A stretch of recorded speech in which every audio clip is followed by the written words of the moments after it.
Hey guys, this is the next video in the series on emergency kits.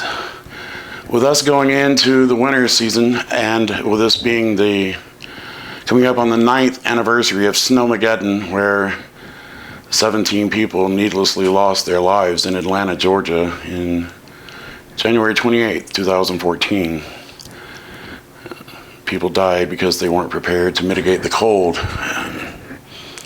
when an eighth of an inch of ice turned the Atlanta freeways into a frozen parking lot.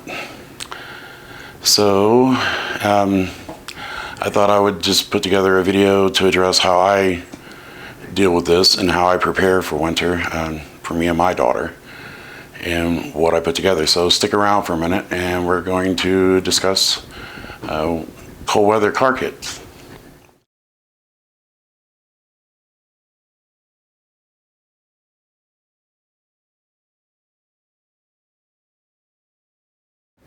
On January 28, 2014, several people in the Atlanta area,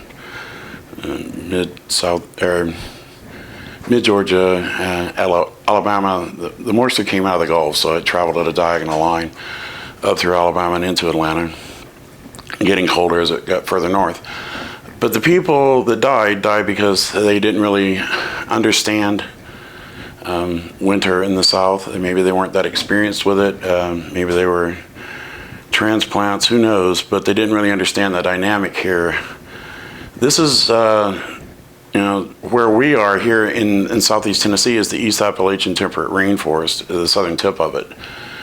And we have people dying of hypothermia here when it's 60 degrees rather than sub-freezing temperatures so much because they got wet and they weren't prepared to mitigate the cold, and especially when you get used to the warm winters in the South, and a lot of people wear shorts and t-shirts because they're only expecting to be in their car for a few minutes, or not in an environment anyway where it's cold for a few minutes, just long enough to get from their house to the car and then from the car to work or inside a store or whatever. And so they're used to spending more time in controlled environments and don't spend a lot of time outside and don't understand what happens if they find themselves stuck there wearing nothing but a t-shirt and shorts when the temperature is going to drop below freezing by a few degrees.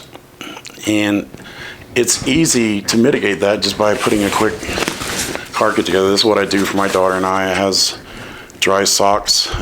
Love the Fit socks. We carry those at work. But I have dry shirts, dry sweaters, a blanket for each of us, and then in this pocket I usually have more hand warmers so that we can put some in our socks and in our gloves, and that way when the blood travels through the extremities it doesn't cool off as it goes through our feet, goes through our hands, it comes back to our body, so it doesn't cool off our core temperature, and we maintain our core temperature and avoid hypothermia that way. Now if you don't have the space for being able to pack a bag this size in your vehicle, say you commute with someone or whatever, you can take a small like a pocket organizer, the Maxpedition pocket organizers, and you can turn it into something to help mitigate this by putting an emergency sleeping bag like this, with these, down inside the organizer with some hot hands. And in this one I've got a flashlight, extra batteries, and a USB charger so that I can charge the batteries because the light can be very important.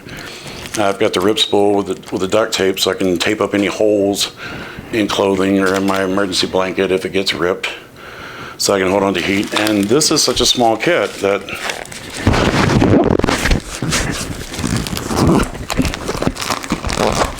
it'll fit in a jacket pocket, or it'll fit in a cargo pocket, or just your gym bag or whatever. And just being able to have the emergency sleeping bag and 4 hand warmers, that's all the space it takes up. And you can have 2 for your hands and 2 for your feet, and then the core of your body will produce its own heat. You may need to I like to put some little snacks in there, high calorie, long-term storable foods like chewy granola, that sort of thing, and light. Light is always very important, so I keep a headlamp. Signal mirrors can really come in handy, not for signaling so much as being, if you're alone, being able to get debris out of your eyes. If the ice on the roads causes a wreck or whatever, and you get something in your eyes. I like to have a knife that's easily manipulated with you wearing gloves, so you can be able to open it one-handed, be able to close it one-handed. The colder it gets and the heavier the gloves, the more a fixed blade becomes the better option for that. Water. Water is very important to have, because your body uses water to regulate not only your temperature, but your sugar as well, and keep your brain functioning properly, keep your electrolytes going where they're supposed to be going. So just having something this small, or even this small, because the hand warmers will fit in there with the emergency blanket, can go a long way to keeping you alive overnight. Whereas without a way to maintain your core temperature, the body goes into hypothermic conditions when the core temperature drops below 95. And even though a car or a vehicle will block the wind and keep you out of the wind, it's too large of an environment and too large of an atmosphere for your body to radiate enough heat to keep you warm in it. So you use the emergency blanket to shrink your atmosphere and trap your radiated heat, and use the hot hands, or you can use the insoles in your shoes, and that way it keeps your blood warm as it circulates through your body and keeps you warmer longer. It won't be like staying at the Holiday Inn, but it'll keep you alive till the sun comes up and you can figure out a different plan of action. So that's just some thoughts on it. I mean, obviously, what kind of kit, what size kit you're going to use is going to vary depending on your circumstances. How much you need to mitigate cold is going to depend on where you live in relation to the equator and things like that.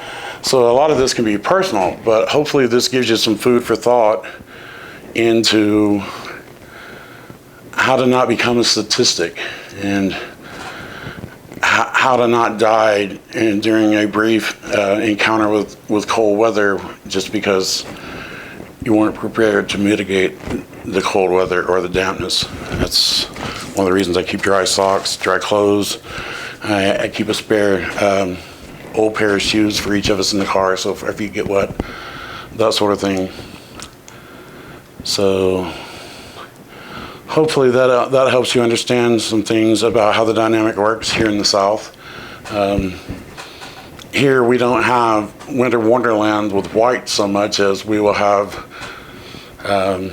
fern popsicles, where we'll have icy rain after the spring has already sprung, and the temperatures will plummet and it'll be cold and wet, but just for a very short period of time. And something like this, if you're stuck on the road overnight, and it can keep you alive. Thank you for stopping in for this video. I'm hoping that this can give you a little insight into what winter is like here in the Southeast. It's a little different than up in Michigan. That's something I learned back in 2012 and 13. Up there, you just stay prepared for cold weather. Here in the South, you get lulled into thinking it's not going to get cold. It can be warm all winter, or seemingly warm compared to other places. And then in the spring, have an ice storm that coats all the trees and all the power lines in ice, and trees will fall across power lines and block roads, and the roads will get icy, and you find yourself stuck on an icy road in the dark and cold. And if you run out of gas and the car no longer has a heater, then you have to rely on your own body heat. And there are ways to augment that. That's where the hot hands and the emergency blankets, or the blanket in the car kit, come in handy. So hopefully this can help you if you find yourself in that situation. Tune in next time and we'll see what I'm getting into then.